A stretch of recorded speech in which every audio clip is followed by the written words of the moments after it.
Yeah, so I would stop everything that you're doing instead of continuing to make calls. I would map out your schedule. I mean, what do you? It's almost like an employee. They have they have like assignments. They have tasks. They have deadlines. Okay, you in real estate do too. You just have to know what they are. You have to. Your deadline is getting everything done you're supposed to do that day before midnight. I mean, really, that's your deadline. Um, it becomes easier to do that if you have a schedule. You're never going to do it if you don't have a schedule. So, Mark, do you have a bullet calendar? I do, yes. Okay, so that's like number one. And have you ever done an open house in general? You have, Yep. right?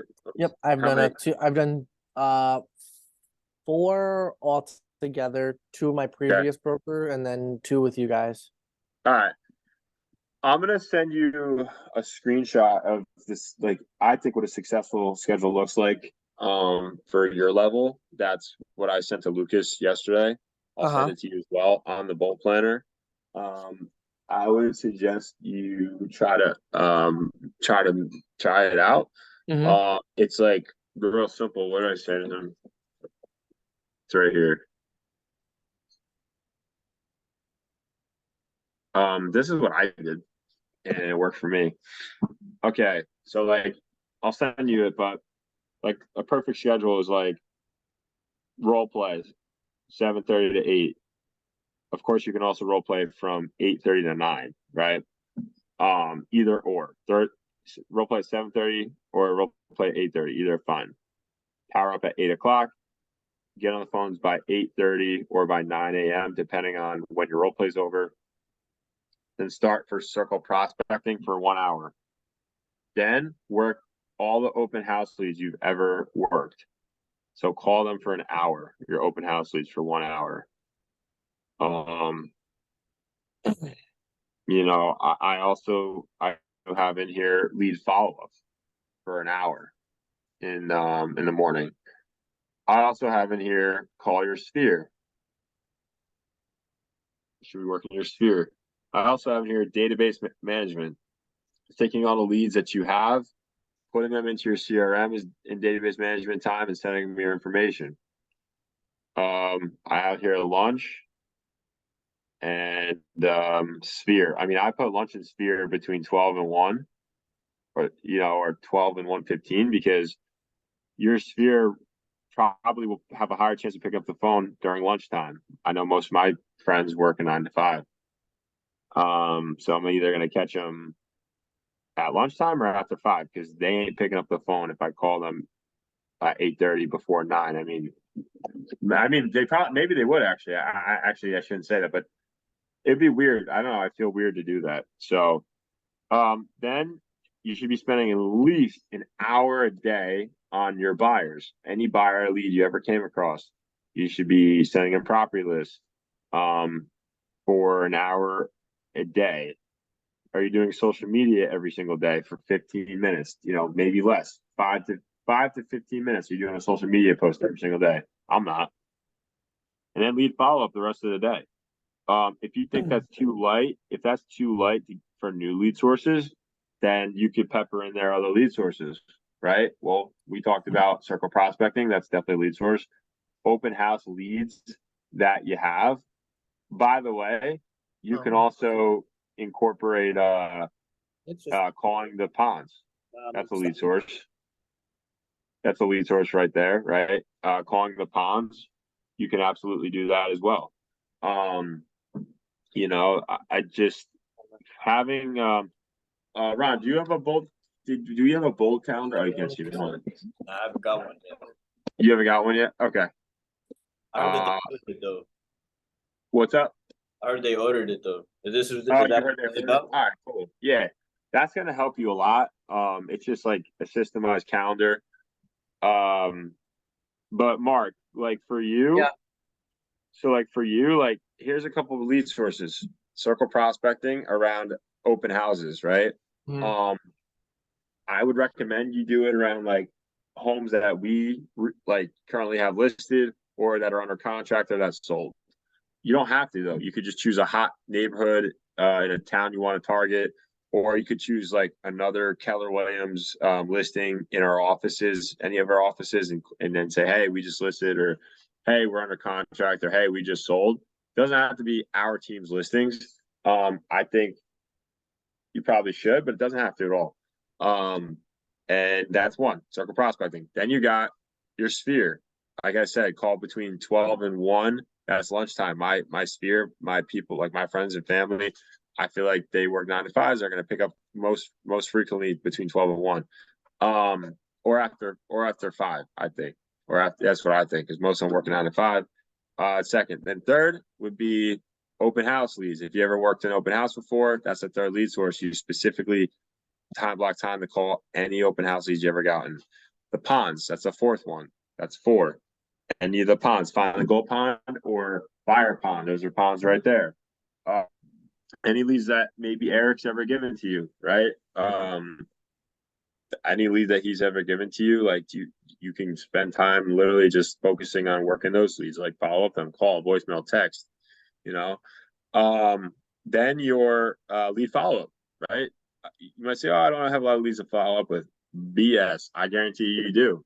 That's probably why you're not converting them, because you're spending too much time getting new leads and not spending enough time working on leads that you already have.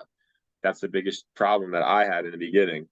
I spent way too much time lead generating and not enough time following up with leads I had. And since I've gotten better at that, my business has tripled. I mean, I literally, I'm like cooking the fish I already hunted for. Like I have to actually hunt it and eat it, right? So that's all lead follow up.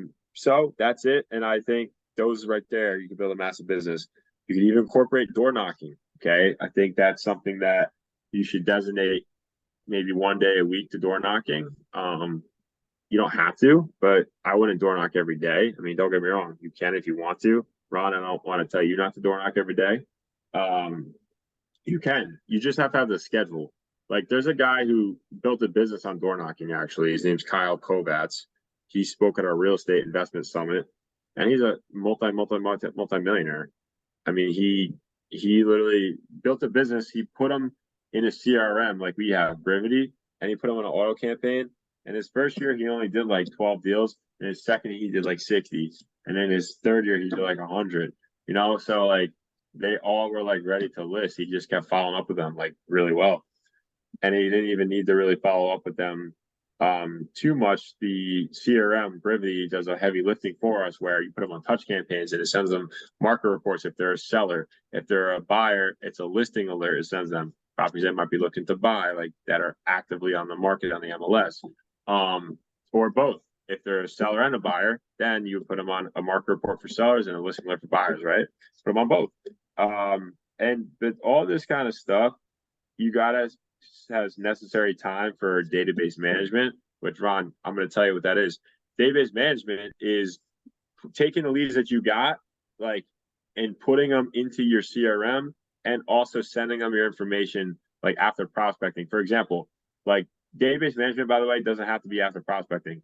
It could also be that you have leads that you can brain dump on a piece of paper, or that are in your contacts, your phone, and or both, and then put them like time block database management, let's say for 3 hours, put them all in your CRM and Brivity, and then you would just put them on auto campaigns. Obviously, if you didn't just speak to them, it'd be weird if you randomly just like reach out to them and said, hey, like nice speaking with you today. When you didn't, you just like you brain dumped, or like you were just adding these to your database. That's like, but that's still database management.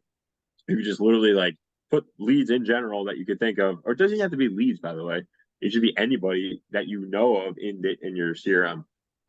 You could do that too. But yeah, database management after like prospecting would be, all right, I just prospected and then I got, 5 leads or whatever, 1 lead, more. And then I have database management to then put all those leads I got from prospecting in the morning, which I call from 8:30 to 11:30 every day.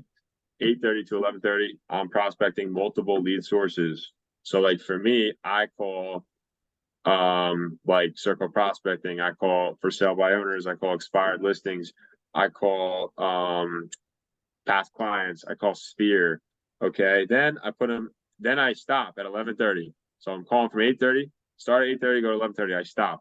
And then I go to database management for ever long it takes me. Like, I'm not just going to be like, oh crap, my time block for database management was only, a half an hour or an hour or 45 minutes. I got to go to the next thing. No, I will finish database management no matter what, because I know I will not have time to go back to those leads, and then they're going to get swept through the cracks when it's someone that's a lead that I spent time to get. I gotta get them in the CRM, and I gotta send them my information. So there's two parts.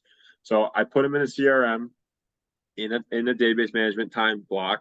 I put them in the Brivity. I then put them correctly on like your drip campaign, which we'll show you how to do, Ron. And then whatever it is, if it's a seller, and I'll put them on a market report. If it's a buyer, I'll put them on a listing alert. If it's a seller and a buyer, I'll put them on both. I also will change the intent to seller or buyer or seller and buyer. I'll change their status of, hot. Are they going to buy or sell, or both in the next 0 to 90 days? Are they going to be a watch where they're going to buy or sell real estate or both in the next 3 to 12 months? 3 to 12 months.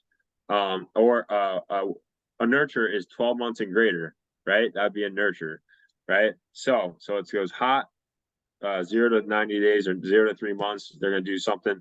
And then you got 91 days to 12 months. You got that's watch. And then a nurture is 12 months and greater, 1 year or greater, right? Then you would then send them your information after prospecting in database management time. That's the other part. Say, hey, it's Evan Keller Williams. Nice speaking with you. Looking forward to like following up with you in 6 months, whatever you spoke about, doesn't matter. Or looking forward to our appointment, on Friday at 5 o'clock, whatever, right? And then that way you will make triple the amount of contacts or calls in your prospecting window in the morning between 9 and 11:30 or 9 and 11 or 9 and 12, whatever you want to do. I call from 8:30 to 11:30. Some people call from 9 to 12. It's the same exact thing, 3 hours, whatever you want to do.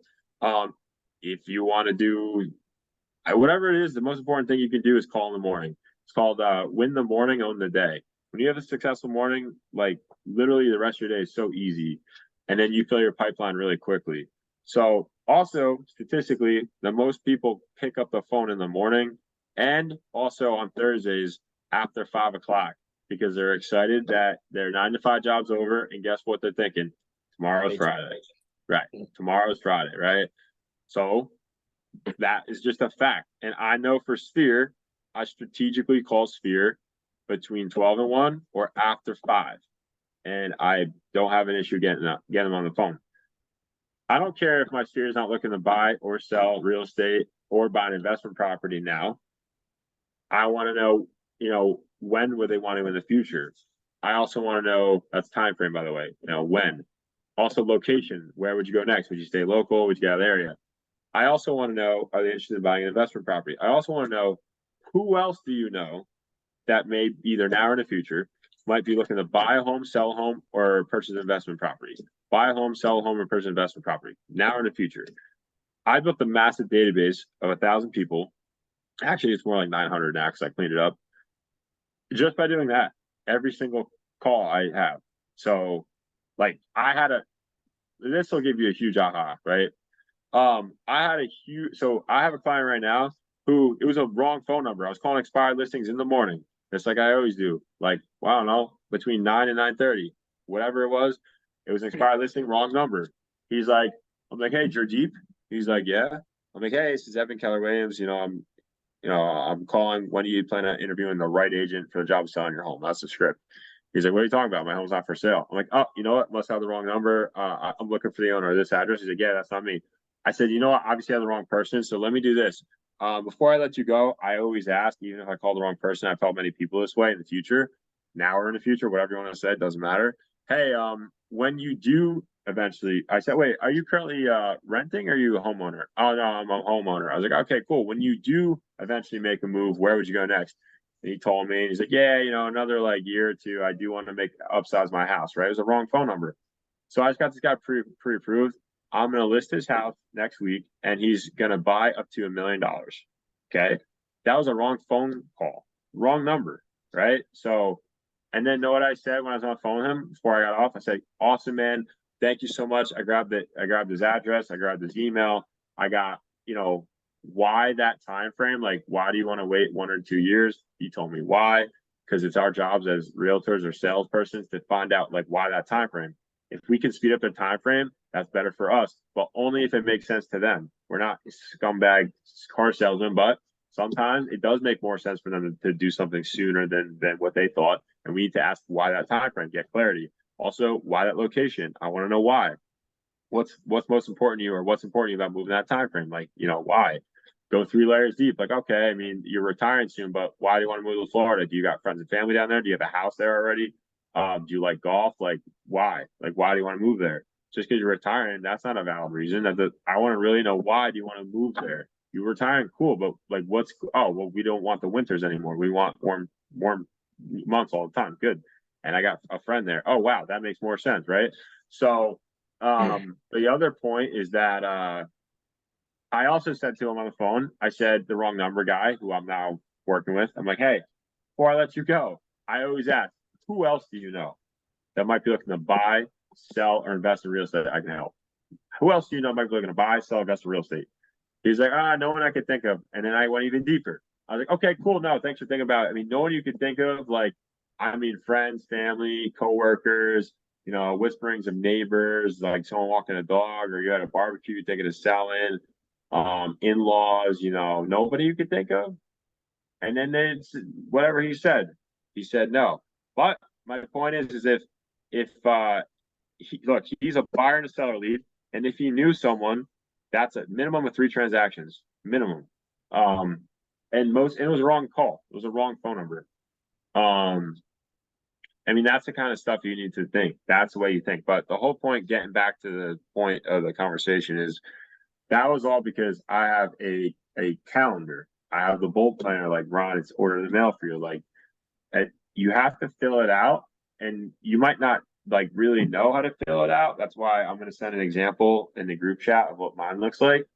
But that's the only way, in my opinion, to make good money in this industry, and have enough time to make enough money to not have to get another job. Because think about it, like, do you know, like, someone that works at a fast food joint, right? Everything's done for them, systematized, right? All they got to do is go to the training, show up, and then just do it, right? It actually, I think, like, restaurant jobs are way harder than being a realtor, because there's more manual labor. You're like using your hands, using your mind more, like, maybe not using your mind more, but you're like, it's physical labor, like you're like doing stuff, right?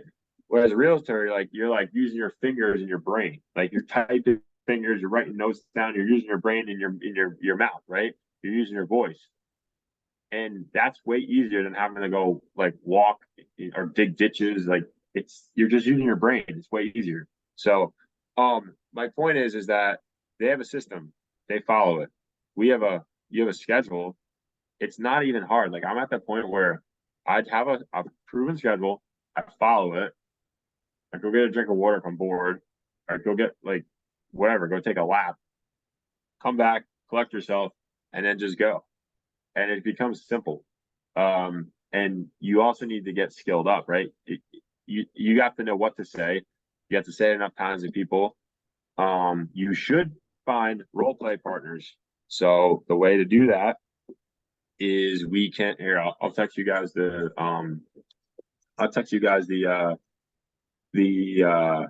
like the Facebook groups. So, bless you. Thank you. There's Facebook groups that you could find role play partners in, and yeah, so that's basically the way. So I mean, there's many different ways you guys can go about finding role play partners, but like I said, I'll put a couple Facebook groups in the group chat that you guys, because Eric said, I guess you need to find role play partners by Friday. Yeah. Right? Yeah, he did say that. So Yeah. yeah, right, yeah. So we'll do that. I'll send that, and then real quick, because we got 3 minutes left. Mark, Yeah. so I want to send to you. Hold on 1 second. I want to send to you So I know I owe you that list. I apologize. I just Mhm, last week getting married, I was just all over the place. But I get you. no. So here, I'll just right now take a screenshot here. I'm just gonna share my screen quick. Hold on. Okay. I'll stop. I'll stop recording this.